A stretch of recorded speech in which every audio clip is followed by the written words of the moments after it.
Yo, what's up? This is Splendid Radio on Far Side TV with a very special guest, a cat that I've listened to for years, didn't even know who he was. You know what I'm saying? And I want to give a shout out to the sister Star for putting the energy out there because I've been working on this interview for a second, and I had told her that, man, I was about to give up on it. She's like, nah, you don't know. He's a cool brother, man. She said, you just got to reach out. That's not what it is. So I reached out. We made it happen. I want to get into a couple things, but I'm gonna start. Yeah, I'm gonna start with what city are you from and where do you reside? Oh man, all praise to the Most High. How you doing, brother? Thanks for having me. I am originally from the west side of Chicago, Oak Park, Cook County, 708 to be exact. But for the past 25 years, I've been residing in the metropolitan Atlanta area. Yeah, Georgia Peaches, they're great. So I'm not talking down on Chicago, please. I'm not. But how does a lyrical brother like yourself find himself in Atlanta coming from Chicago? Oh, I only came to Atlanta because I had connections in radio down here. Started rapping with some folks that made it real successful in the primetime radio game, and I didn't have any connections in Chicago, so common sense tells me, no pun intended, is to go where you know you're going to be received the best, or you have the best connections or relationships. In which that was the premise. If my friend would, if I make a song that's good enough, my friend gonna play it on the radio. So I went to Okay. where I had some radio connections at. So that's what brought me to Atlanta. Okay. So my first time in Atlanta was probably I was late. Like I was after the whole Freak Nicks and all that, but it blew my mind. Oh You know what yeah. I'm saying? The the feeling of love that Atlanta had. And I know that that was just one side of it. You know what I'm saying? But my experience with Atlanta was just a lot of love, you know. No, no, and I believe that those were a lot of the experiences in the times and the culture, and the music helps reflect the time, and as the music shifts, the with the time, the culture shifts. So love was a thing back then. Love was heavily prevalent in music, and it has been removed from love. So or the love has been removed from the music. So you kind of see that in the environment as well. But I came at the tail end of Freaknik. I was visiting, and that's when I got the angst to know that this is where I was, supposed to be, or was gonna make some type of headway once I was old enough to drink. I was still coming down here, just visiting on some, 20, 21-year-old type activities. But no, Atlanta has, it's that Southern hospitality, amongst other things. But, Jack the Rapper was down here at the time, in addition to the Freaknik.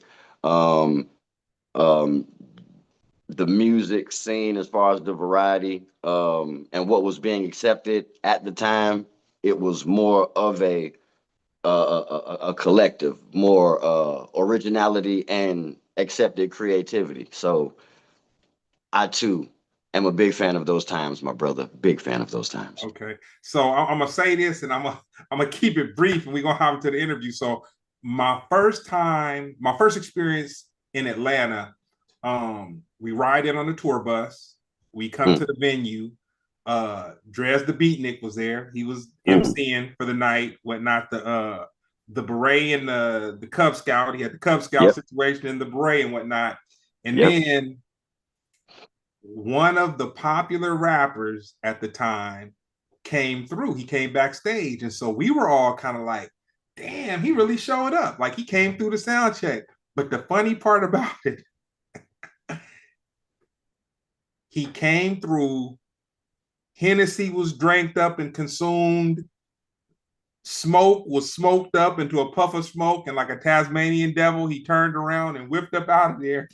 And that was one of my cold truths about learning how this industry is on a whole nother level. Like he really didn't even hang out. You know what I'm saying? He slapped hands Hmm. and it was just that was really like me waking up, and I want to say that was probably around 2000. It's probably about 2000, 2001-ish or so. Mm. Yeah, it was probably about 2000, 2001-ish. I had done like maybe a festival down there before, but this was like a club date. We came in on a bus. I had a Mm. chance to actually roam around Atlanta a little bit. So that's what that was. So what was the first song that you really connected to as far as hip hop is concerned? Ooh, I always go Lottie Dottie, Slick Rick, and Dougie Fresh. Um, because then, without ruining the movie question later, no, I'll just save it. It's always gonna be Slick Rick, Lottie Dottie, um, with Dougie Fresh. It's gonna be Run DMC, Raising Hell, cassette tape, KRS One, or by any means necessary, Boogie Down Productions, and Houdini, the one that had Okay. One Love and Funky Beat and Friends on it. Those are that's my foundation of hip hop earliest memories. Okay. Out just music from a straight audio music perspective. So coming from Chicago and making music in Chicago, how hard was it to transition into the Southern culture? Oh, it was twofold. If I didn't want to be successful and wanted to maintain an underground backpack perspective, it was cool to get in with that crowd.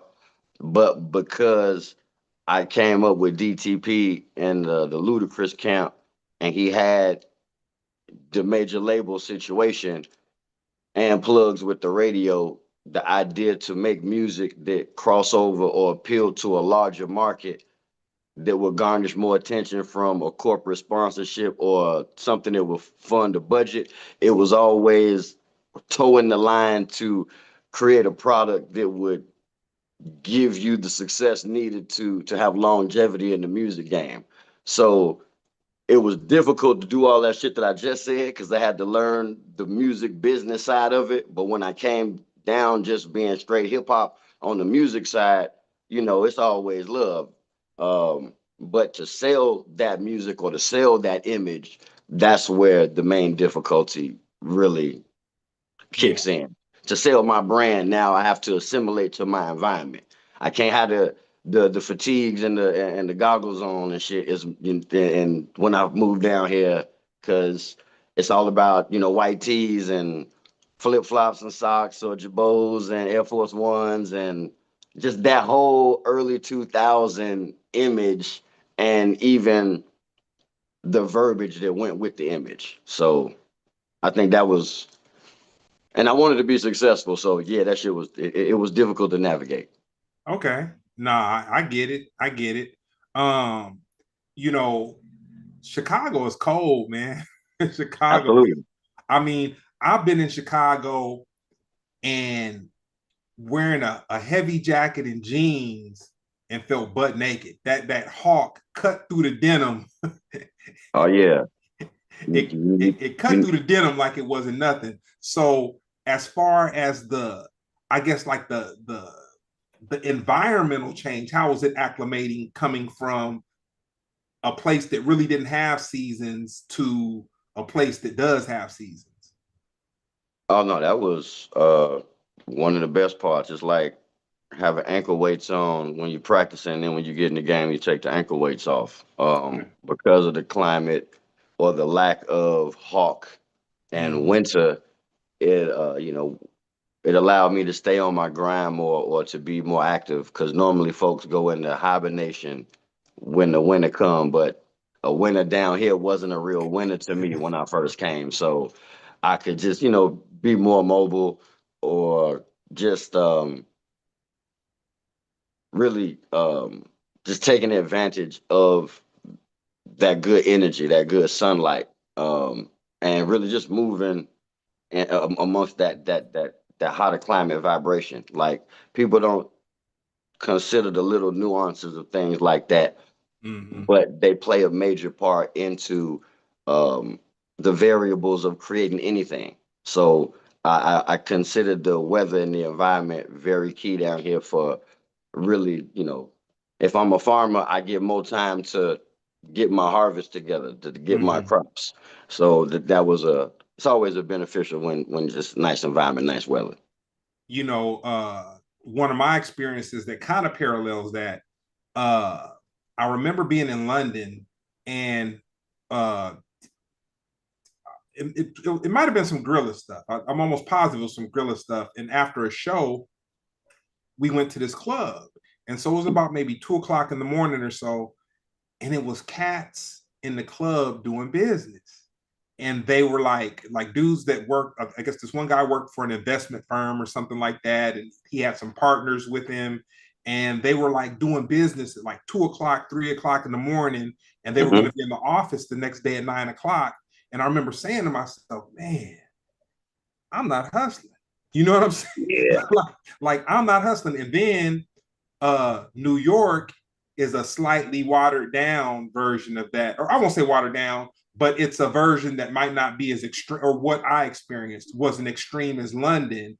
And then LA, people kind of keep like business hours a little bit. They do a little Right. business after hours, but they're not doing it the way I saw it done in London. They're not doing it the way I saw it done in New York. And that kind of just like lit a light in me. And I was like, man, I'm not making the most use of my hours, man. And that's where the value of life comes into play and why the capitalistic society keeps us in the slave routine. Because if we're constantly hustling and bustling to accumulate these dollars and amass this wealth, not saying that that's not important, but there's a certain time for serenity. There's a certain time for being still and going within and being isolated. And that time isn't accounted for if we always hustling and bustling. So it's all about deciding what one really wants. But that's the best part about The Alchemist. You got to go all around the world to come back to the place you started just to realize what you was looking for was right where you left from. Man, I'm glad you mentioned that, man. I was so on fire when I read that book for the first time. I bought it Yeah. and sent it to everybody I could send it to. And I was like, Yeah, man. man, it was, the story was so classic. He got hustled. I mean, he got hustled from place to place, and he's out there looking for this thing, and he had But it the he, whole time. but that's where he hustled himself, and we have to take responsibility for the decisions we make and our accountability for what we get involved in.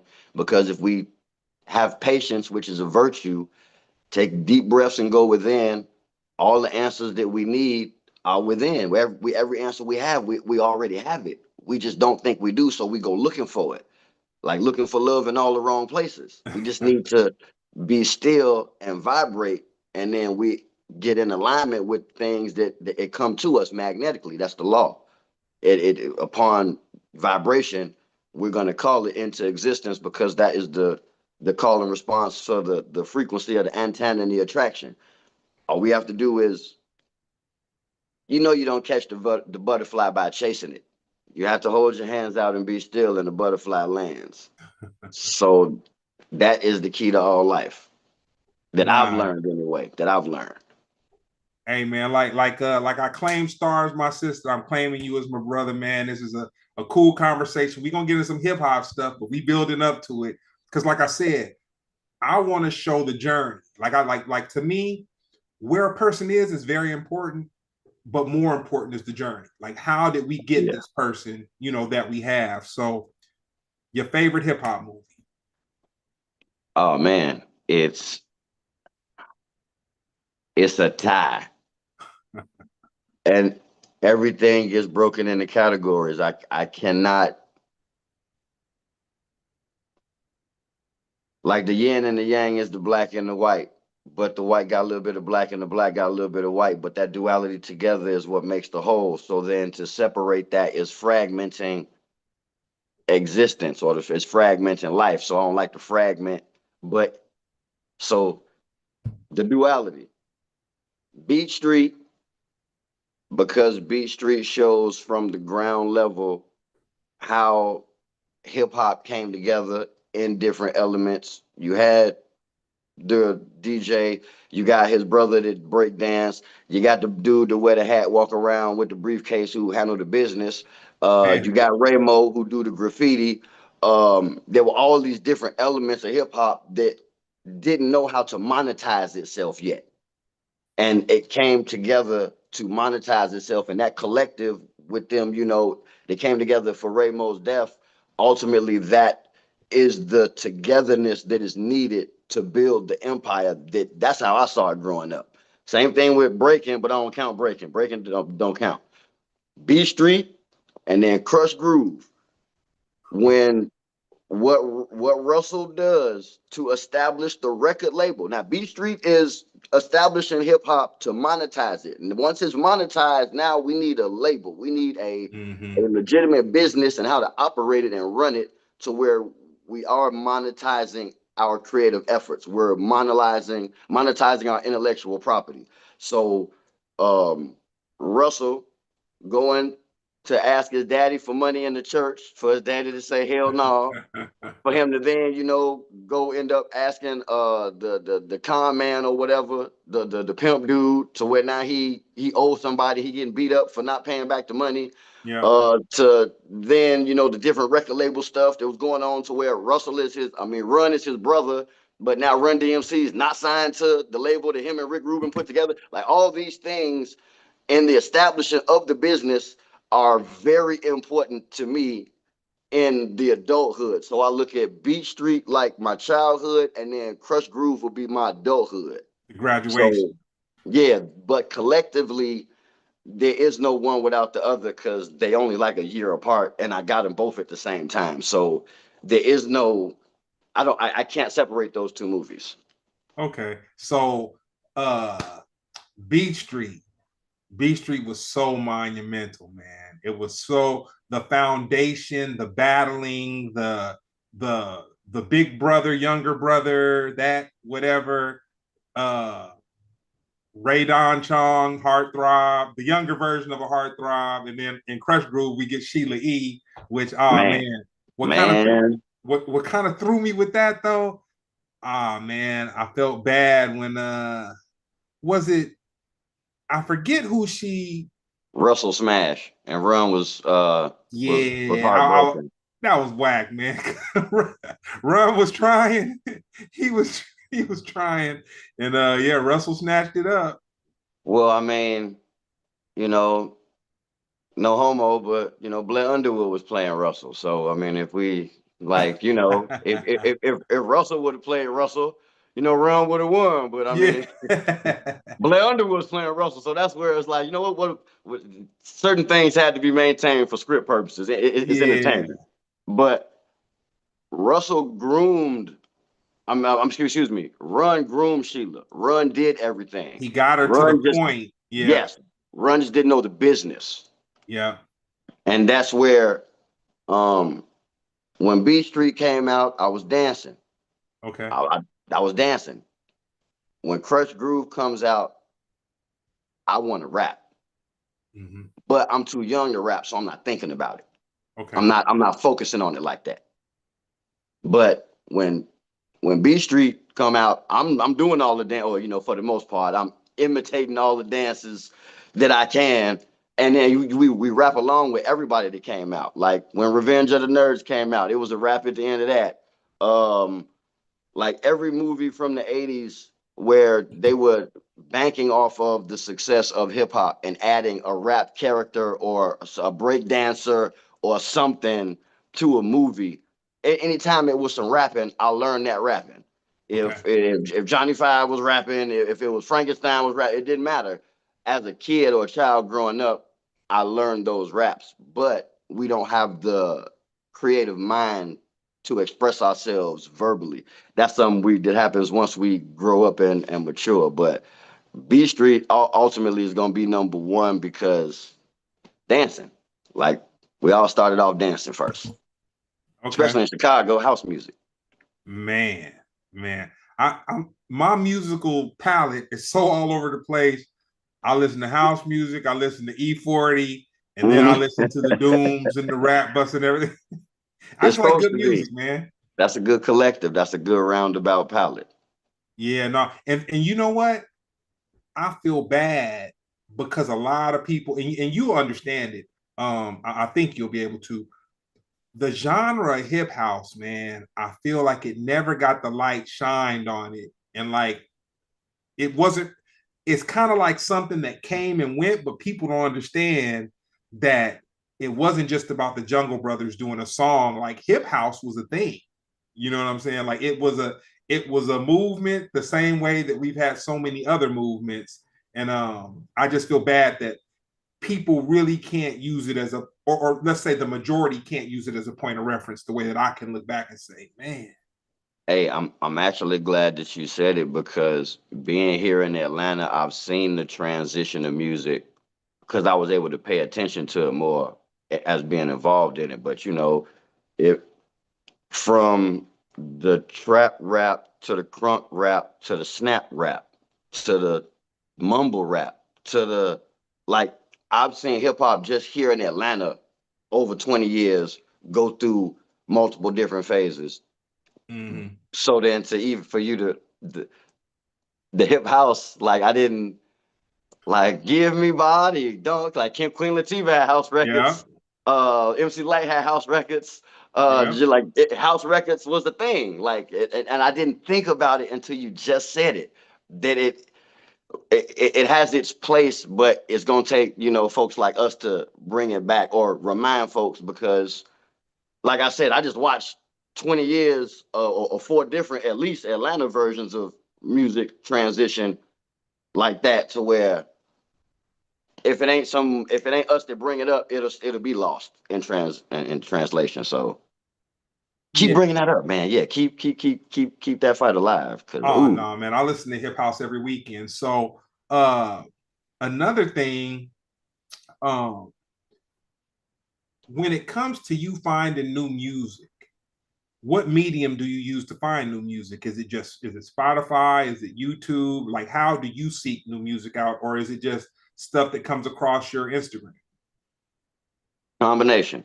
Um, like on one hand, shout out to my guy Sharif. I'm working some records through college radio. So as I'm monitoring my record move up the charts on college radio, I'm also seeing what else is out.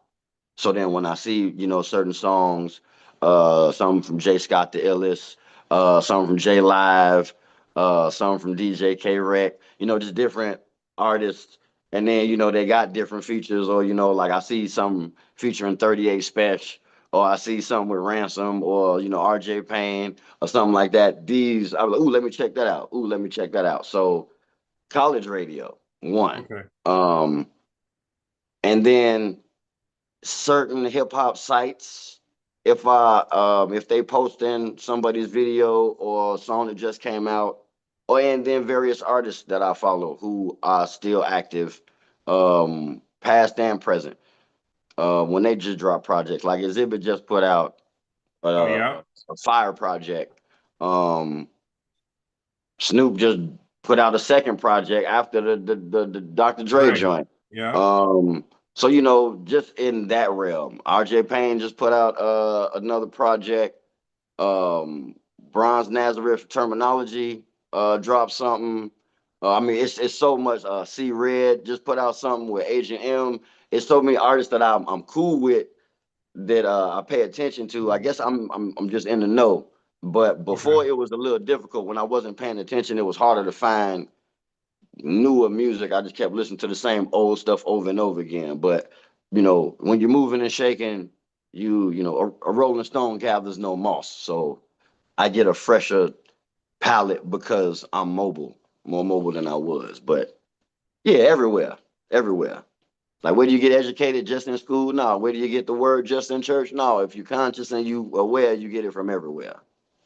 So, back when I was doing a lot of traveling, with the Far Side and realizing that music was regional, like there was a such thing as regional. Because when you live in a city, your mind thinks whatever's on the radio is blowing up everywhere, which that, moving around the country, I found out that's not the truth. You know what Oh I'm yeah. saying?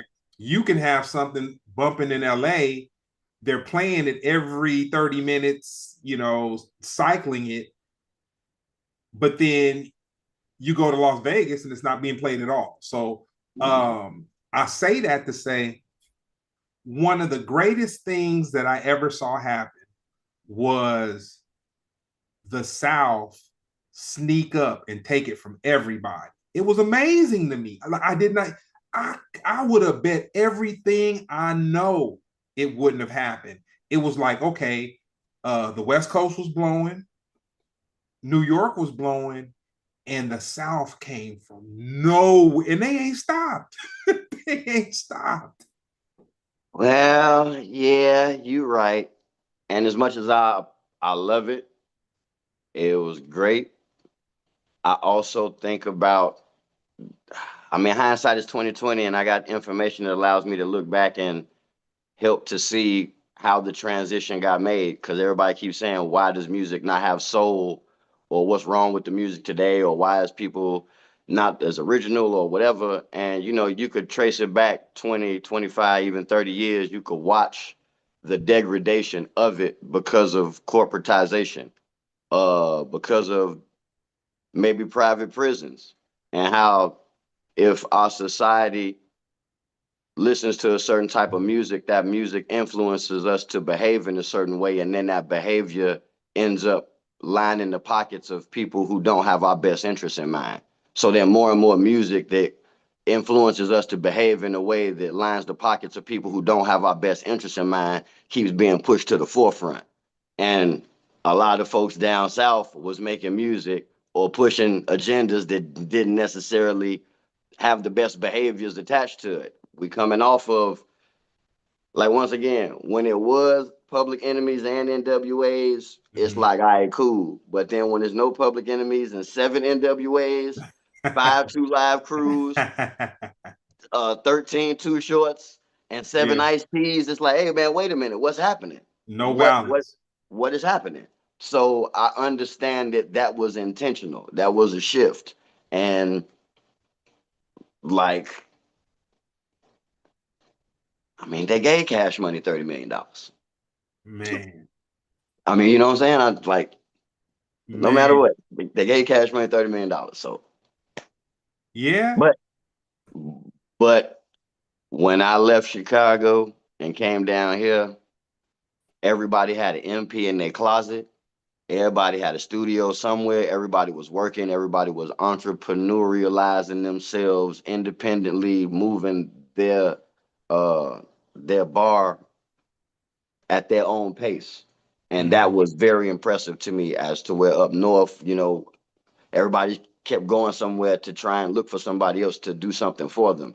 As to where when I came down here, I don't know if just the infrastructure was different, but it was more independent freedom. It was more just free range to create yourself. Mm-hmm. And that is where I felt like people latched on and put their tentacles in those free creative thinkers to get them to, before they shifted and went in a direction that was uncontrollable. Like you latch on and you navigate that the beast of the South and the industry and what, because I mean, NWA didn't have to get their stuff played on the radio. We can go into that later. But as far as being a California artist or a Texas artist, because the state is so huge, the region is so huge, you don't have to leave. You're right. You You're can't just absolutely right. you can't just stay there and completely build Do your well. empire. And that also comes from the togetherness and the camaraderie of everybody in that environment. There is less division. But potato, Yeah. potato. You know, um, one of the things that I feel was a cheat code for Atlanta. So the East Coast, you had break beats. They had the break beats and the old loops and stuff. They had that on lock. Mm-hmm. LA and the Bay, we had a lot of funk sampling and the Zap and the Roger and all that. But Atlanta's cheat code, you guys had organized noise, man. You had real musicians. You had real musicians. And I'm not taking nothing away from Dr. Dre and all the musicians they got together and all that. But like Rico Wade and those cats, dude, Man, I'll say they almost created, nah, they didn't almost. They created genres of music, man.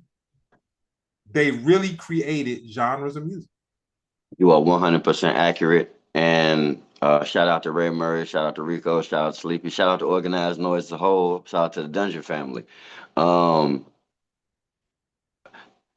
the quality of music that they made was based on how they was raised, the environment. And like I said, when you grow up listening to nothing but soul, you're going to put soul in everything you do.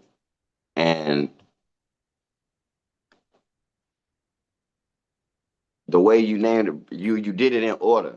Break beats was first, and then you get the West Coast, the sound, which is still, it's sample influence heavy, but they started sampling different. They sample more funk and lean toward the heavy bass line, so they're not defining their sound as to where Atlanta, with a mix of some booty shake and the up tempo kind of roller skate, super dance.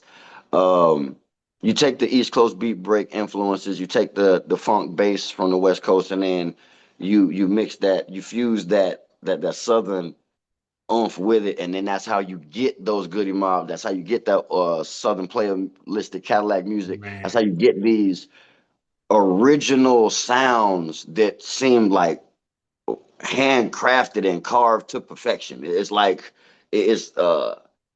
musicians, like you said, like you can hear the liveness. You hear the life in the music, and man, that was another installation that helped evolve hip hop. And to come down to be raised on it and then get to see it, not firsthand but secondhand, like that it is breathtaking. It's so funny. Me saying this to you, and I'm gonna listen to that. I'm not sure it was an album or EP, but I listen to albums. So one of my exercises over the weekend, I'm gonna listen to an album in its entirety or an EP in its entirety. The reason being, I feel our ears have forgotten how to listen to like a complete thought. Like we've been dumbed down, man. We've been dumbed down. No, you're correct. Or Yeah. we get so distracted that we forget things, because stuff out of sight be out of mind. To where you say, even with the hip house, it's like as soon as we stop talking about it, it get forgotten.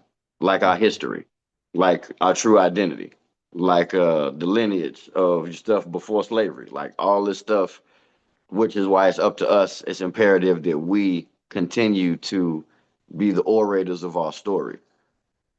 It's so funny that you say that because, I'm not gonna get into a bunch of political stuff or whatever, but everything that this president tried to do to take knowledge away with the tools of social media, people have turned it up.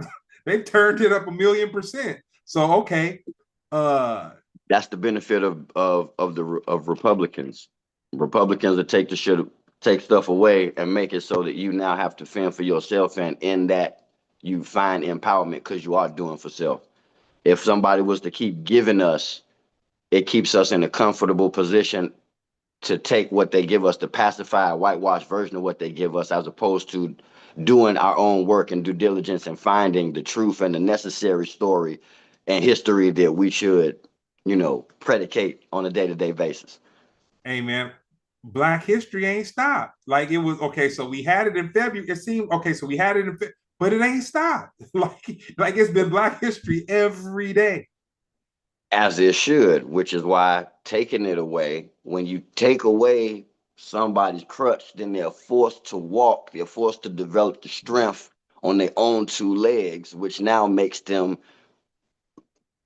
not dependent on the things that they took away. But take Black History Month away, because every month was supposed to be Black history. Every day is Black history. And we need to get into our story, not his story, because his story is the story of the oppressor, is the story of the conqueror or the colonizer. And we keep telling the story of the conqueror, the colonizer, and wonder why stuff is messed up, because we are telling the wrong story. It's from the wrong perspective. Man, so in February I went down to Brookhaven, Mississippi. That's where my people are from. And they had a celebration for my great grandfather, who was he was a freed slave at 12 years old. He founded Friendship, Mississippi. It was, yeah, Friendship. Magic Dope. Johnson's father comes from there and some stuff, whatever. But this is the twist. So when we went to the church service, my older cousins in their 70s were speaking. And so one of the cousins said, I wanted to go to this college in Louisiana, but I was too dark. And then another one of my cousins said, well, they accepted me into that college, but she was lighter. And then they broke down this story that I had never heard, that I feel is very prevalent, that as Black people, we kind of know this, that, okay, you had the slaves, but then you had the slaves that mixed with the Indians, but then you had the slaves that mixed with the Creole people, but then you had the slaves that mixed with the Black people that was here with the Indians. So it's like, we're not just from a slave lineage or from a mixed in Spanish Creole lineage, or like there's several versions of the Black and they have us stuck on thinking that there's just one or two, and that's where we're misled. Exactly. I just said, if I hand you Kleenex for a week straight, and then I start giving you tissue, but you keep calling the tissue Kleenex, and I don't stop you, that's how the confusion comes into play. And then folks think that they wiping their nose with Kleenex, and it's like, no, Kleenex is a brand that I stopped giving you a long time ago. You've been using tissue for a long time. So then in this case, or this metaphor, yes, a couple of people were brought over, a couple of Africans was brought over as slaves, but every Black person, indigenous brown colored person over here did not come over on a slave boat. Our history in America does not begin from slavery, but the idea, because a couple folks did come over on a slave boat, that now every person of that complexion is now associated with a slave, and then you chop up the slave into the mulatto, and the mulatto into the this, and then all these different variations of describing people, so that you could ultimately take their land, because that's all it was a super land grab. That's so funny. And yeah, that was that was a very interesting trip, because at first I didn't want to go, and then they're like, my dad, me and my dad are cool. We have our little ins and outs, but he was like, "No, you need to go down there, man. You need to go down." I was just like, "Man, no, absolutely, you got to see that. See how ultimately, yeah, where you come from, because a yeah, lot of us don't know. we're your people." So, all right, we got into all that. We about to get into some hip hop, man. But I just wanted to build it up. We couldn't just give it all to him at the beginning. We Oh about to, man, it's the essence of life is more than just mics and puff and reefer. Shout out to Black Thought on the quote.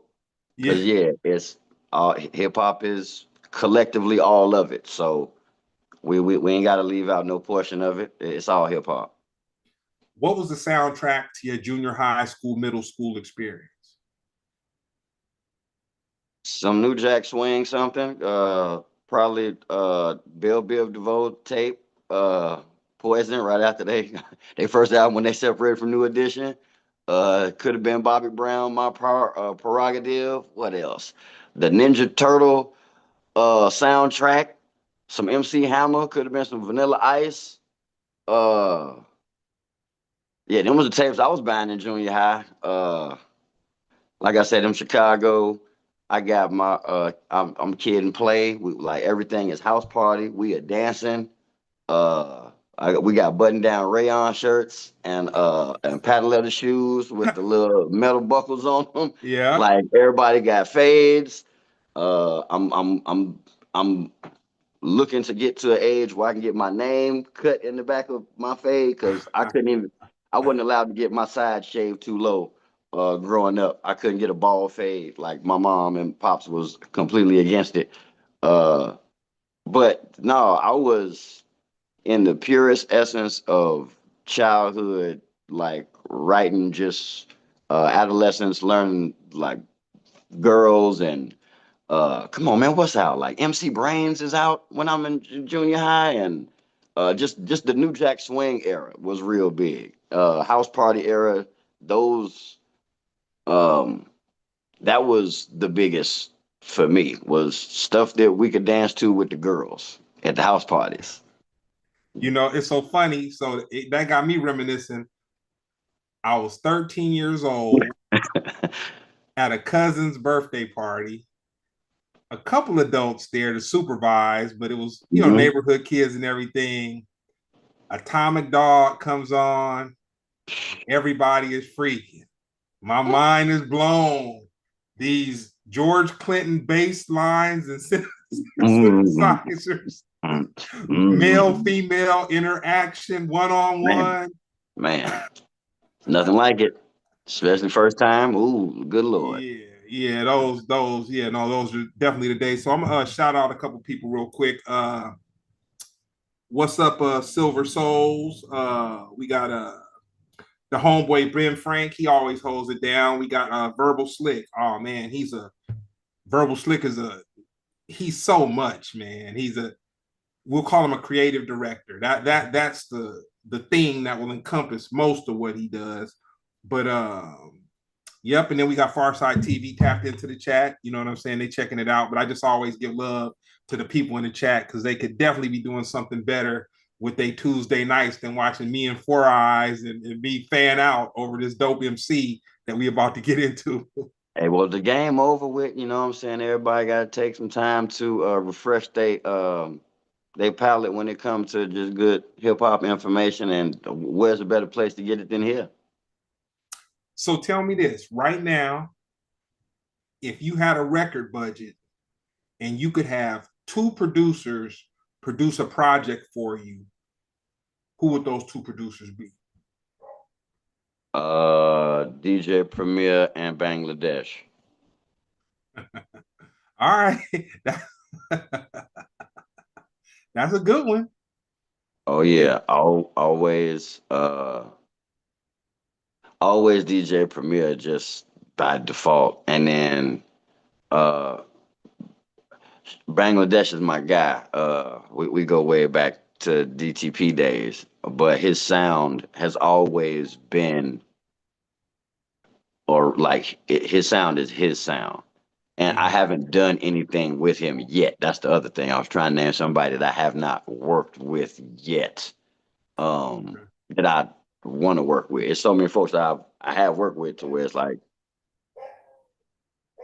I just want to work with somebody I ain't worked with yet if I got the budget. If so, yeah, Bang and Primo, and I already know the sounds is gonna be ignorant. The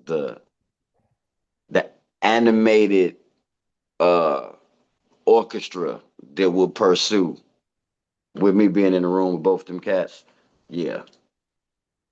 Okay. So now that we can step out into it, we've exchanged a couple pleasantries. Now we can hop into the double dutch. How did you become this battle? I don't want to say you're a battle rapper, but you are a very lyrical. What was the catalyst to the birth of the MC that is as lyrical as you are?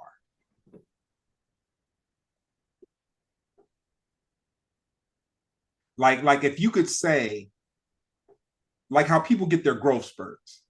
If you Right. could say there was a moment in time where it all switched up and you were like, you know what, lyrics are gonna be over everything. Like we not chasing the likes necessarily. We're gonna come with the substance, with the content. Like at what point did your music change and become that?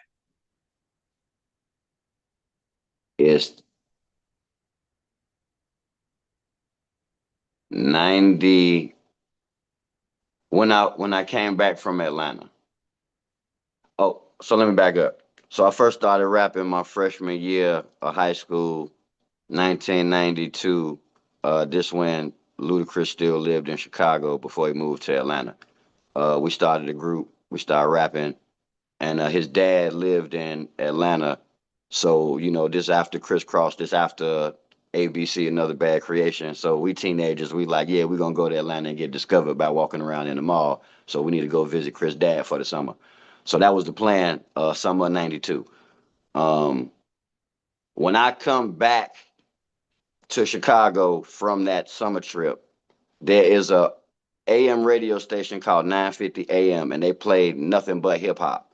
And now I'm hearing Wu-Tang Clan, I'm hearing Double X Posse, I'm hearing Too Short, I'm hearing Bushwick Bill, I'm hearing Tell Me Something Good, UGK, I'm hearing A Ball of MJG. I'm just hearing this huge variety of rap.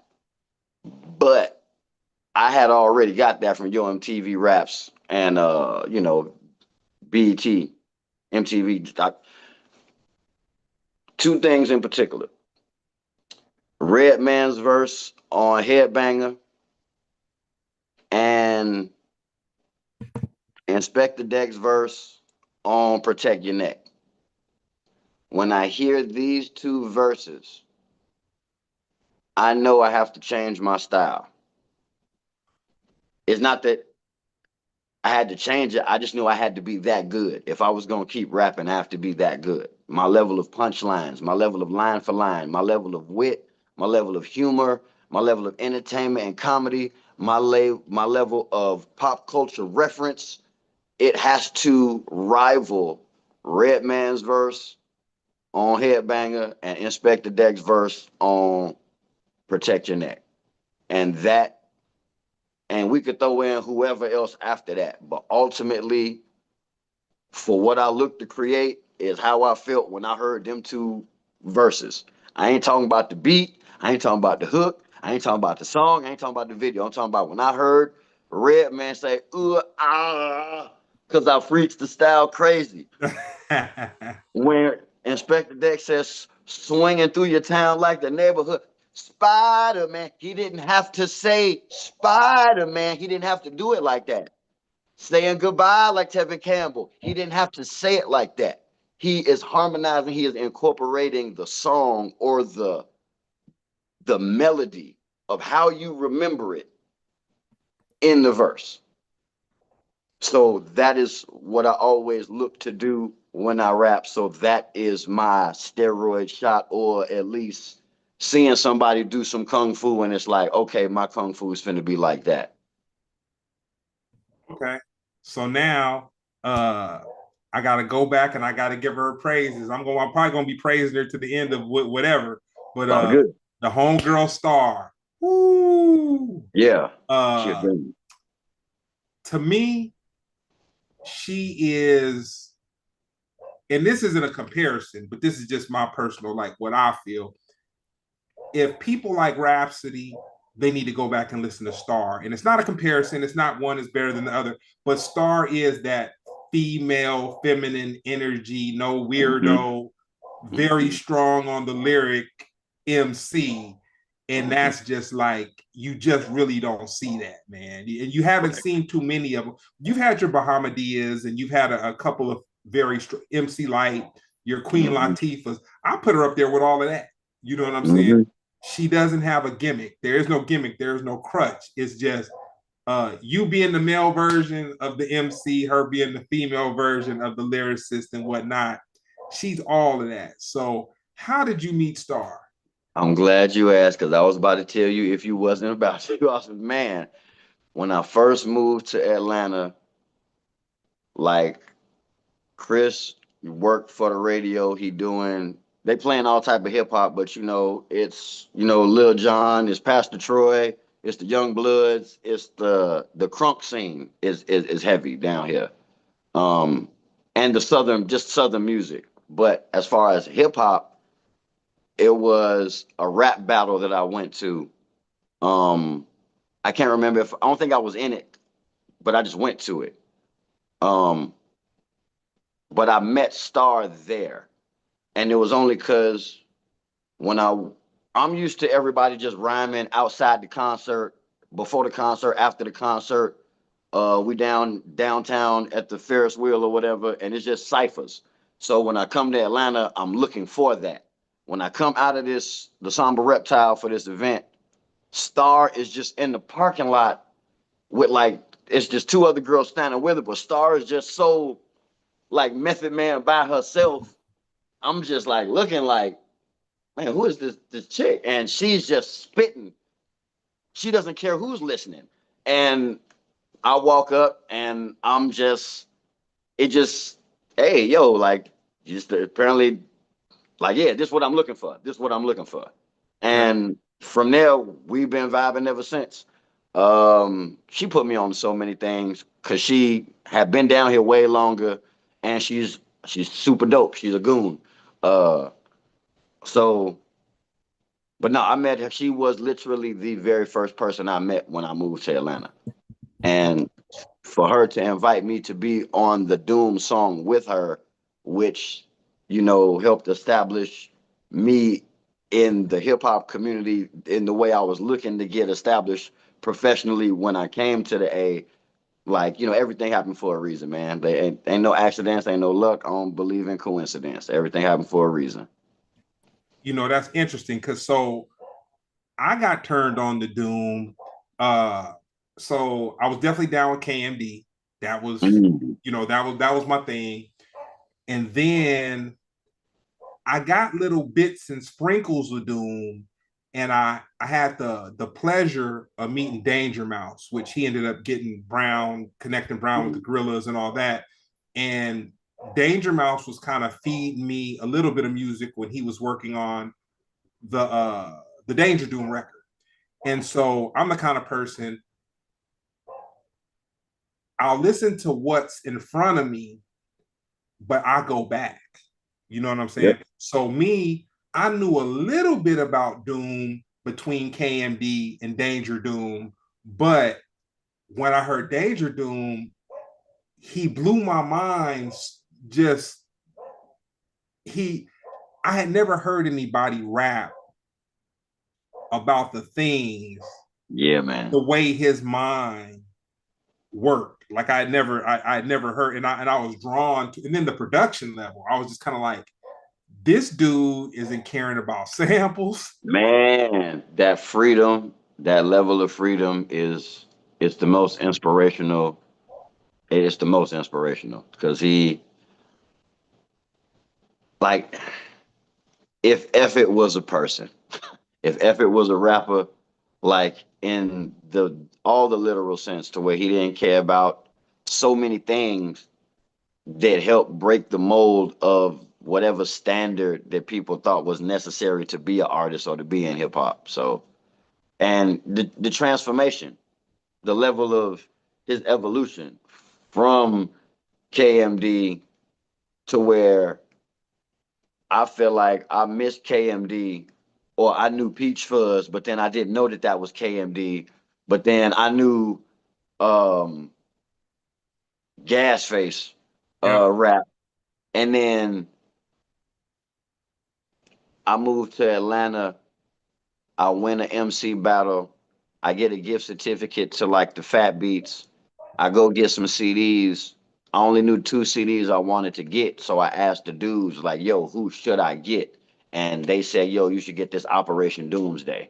So then now I'm like, oh, okay, cool, Doctor Doom, and I don't know nothing. I'm completely oblivious. I'm just looking like, oh yeah, Fantastic Four, and I'm like, yo, because I was also listening to college radio, but I'm hearing what they were playing on the college radio or the local station to where I'm like, okay, so this is what that's why they recommend it, and I'm hearing the madness, the pure insanity, and the genius in his artistic creativity, and yeah, man, long live Doom. Yeah, I had a moment where I was a super fan, and I was in a restaurant in Amsterdam, and Brown was like, that's him right there.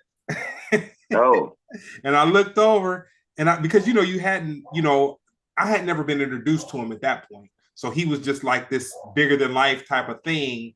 And so I look over and he's eating with his wife or whatever. And I'm like, damn, no one would even know who he is. I'm like, yep. well, people don't even understand that we're in the presence of greatness right now. So this was after he got excommunicated, or after they cut off his visa or wouldn't let him back in. Yeah, this was, yeah. This is when he was living abroad. Okay, because now my engineer Morgan Garcia went on the road with Doom as his tour DJ, and then when they was coming back, that's when they wouldn't let Doom back Mm-hmm. in. So I had like,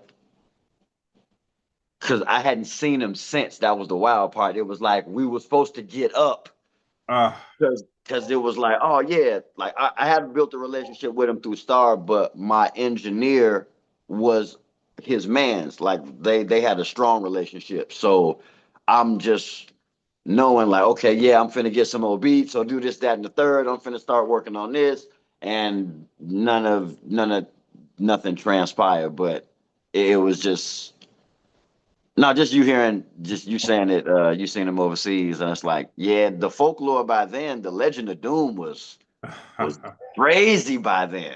This oh is all man, after the fake Doom and all of the yeah. just all the classic albums and all the hoopla and the intrigue and the mystery. Like he really created the brand of a supervillain in a way that like needs to be studied. It has to be studied.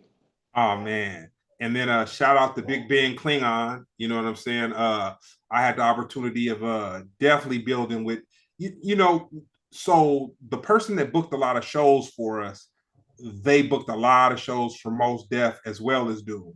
And so Mm, our paths had the pleasure of just crossing in a way where, because the dude who would book us for these festivals would bring Doom and bring Most and just all the, bring us together in the same place and space, I was kind of privy to just some very monumental moments in life. But with that being said, your Mount Rushmore rappers. yikes. Um,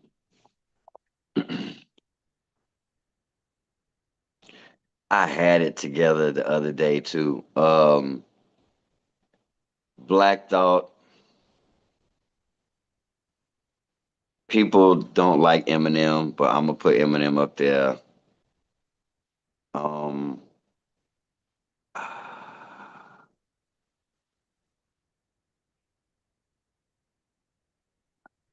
I'm finna be racist and put Common in there.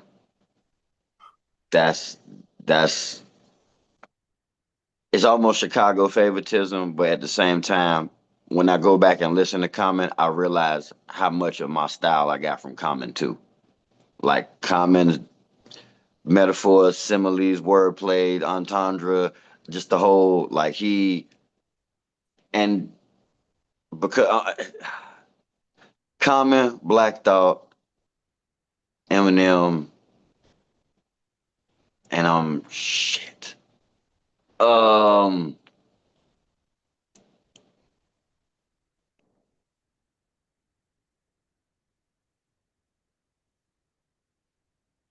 it's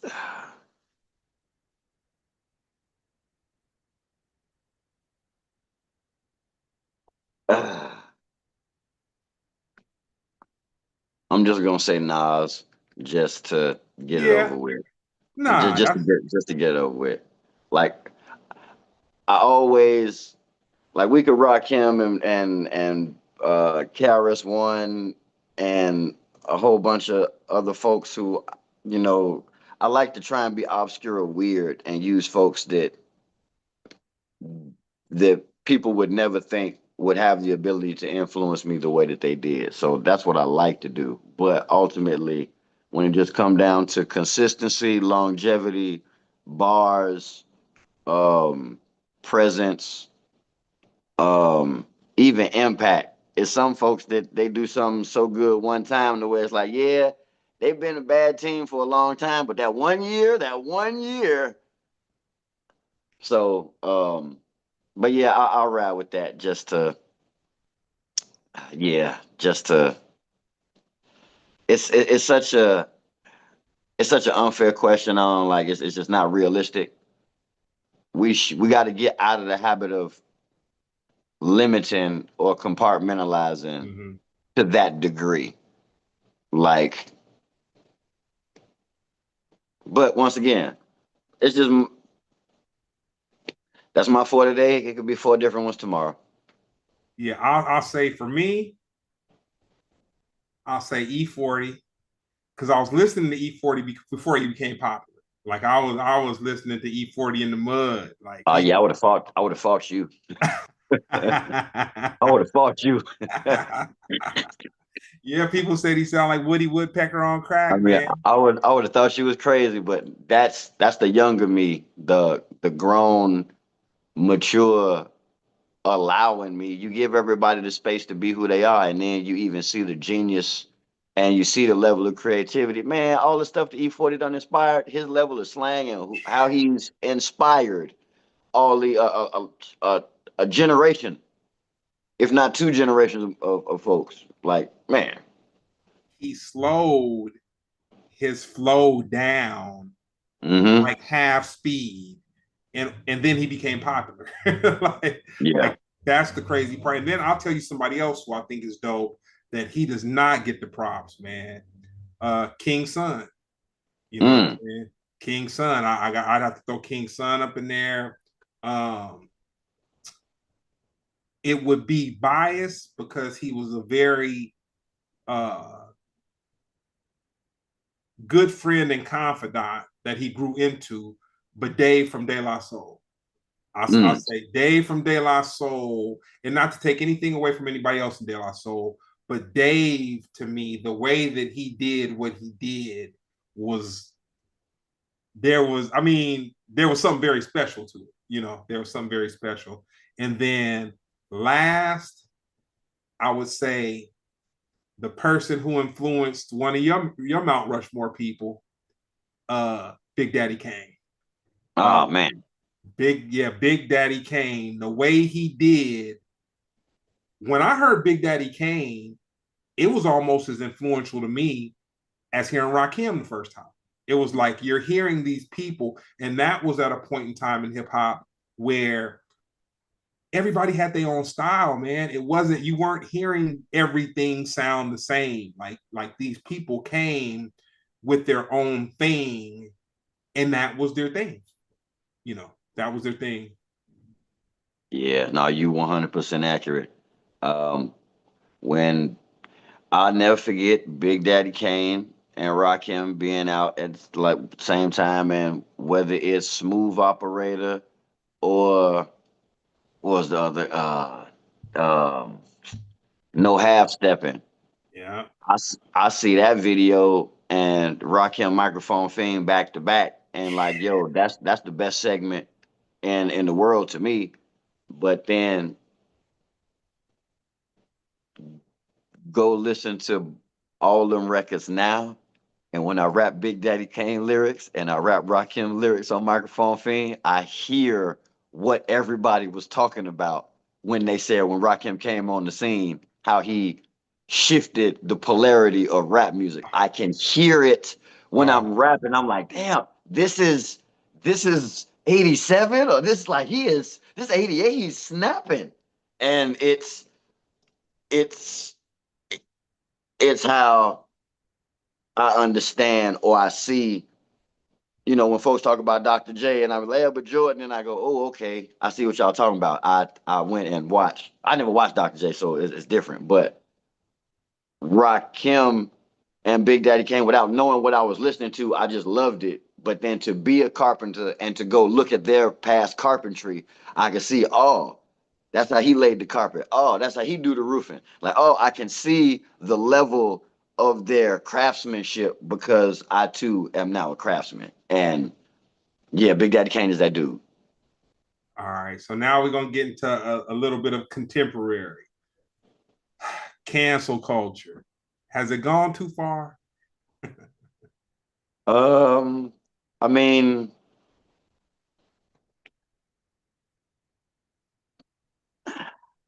see, I'm a real big Eastern philosophical Buddhist kind of reasoning person, and if you could trace everything back to somewhere, or in some cases, you can't have one thing without another thing.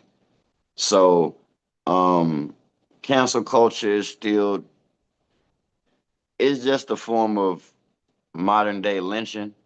It's a form of castrating a person, not physically, but socially or and publicly, nonetheless. So when folks jump on this tirade to cancel or lynch or castrate somebody publicly, it's like, what is the real need or desire to do that? Where does that come from? What influences that behavior?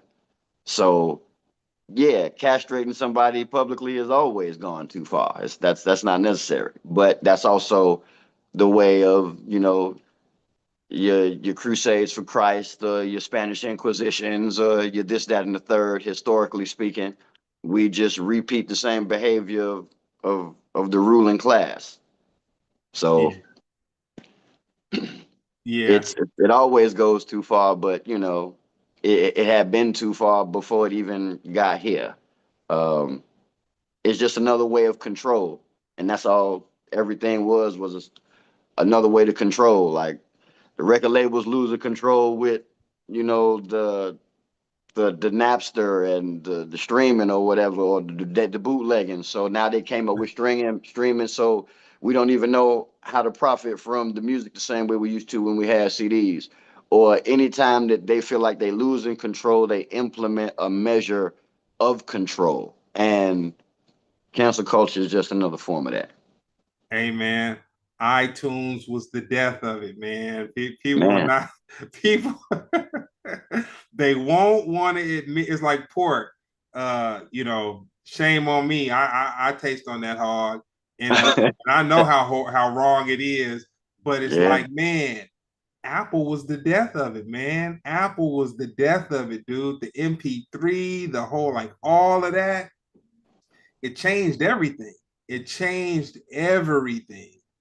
Well, now, with that being the perspective, put Apple under the microscope as a whole, not just with the iTunes, but their whole presence as a universe or a brand. What are they doing? What is their real goal?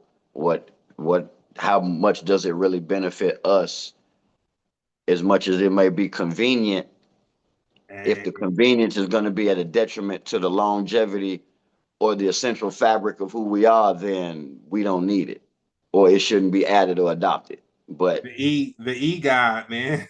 the hey, E man, the Apples, the Tesla, and shame on me. I still got a Samsung, man. I felt I'm finna get like another one. You don't know, shame on you. I'm finna get another one. I'm They, about to get the S25 on them, man. yep, that's what I'm on. Right, I'm about to get the S25 too. I just seen one earlier and was like, yo, I'm behind on my pimping. Yeah. Um, And then what I just seen something about a lawsuit because Apple made it to where they're not even allowing their products to get repaired. They like the hustles that they got to where you get this, but this don't fit with this, and then you can't match this with this. It's like you got to buy another thing. It's like a constant. Uh, Subscription, man. They get you yeah, on it's like the medication, they get you on one, and then you gotta take another one to fix this yeah. one, and then you just constantly on this cycle. So advice to your past self. Ooh, it's always gonna be believe in myself, and even before then, uh, yeah, do the knowledge,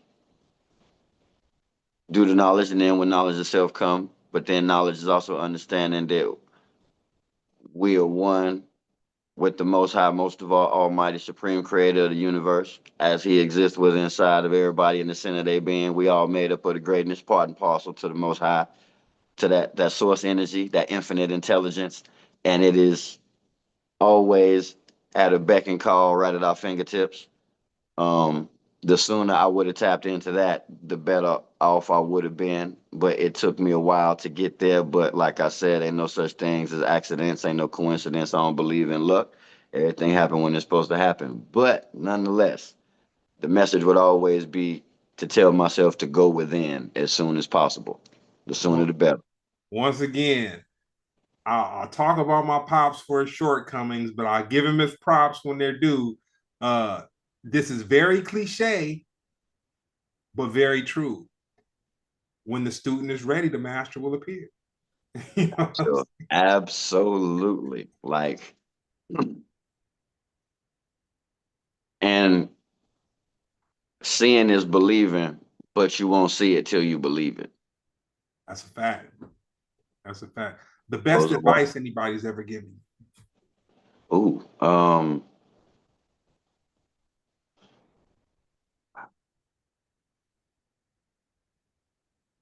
there's a white man. He said the woman you choose in life as to be your spouse is the most important decision that you can make in your life. Mm. That's that's very real, man.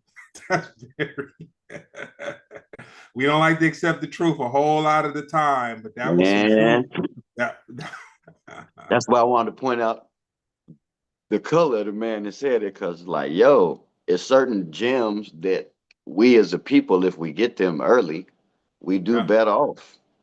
We do man. better off. It's like, no, you don't need to bust her down just because she look good, or just because like these are not the things that you pair yourself with that person for. Yeah. Yeah, that's a fact. So I'm gonna hit you with the last one. If you had a biopic, what would be the title and who would play you? Um,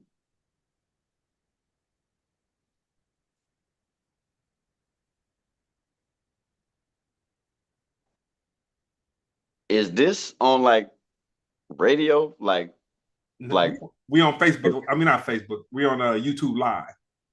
okay, cool, then. I just want to make sure I could cuss, in which it's not a cuss word, but it would be called "Raised by Niggas." Um, and who gonna play me?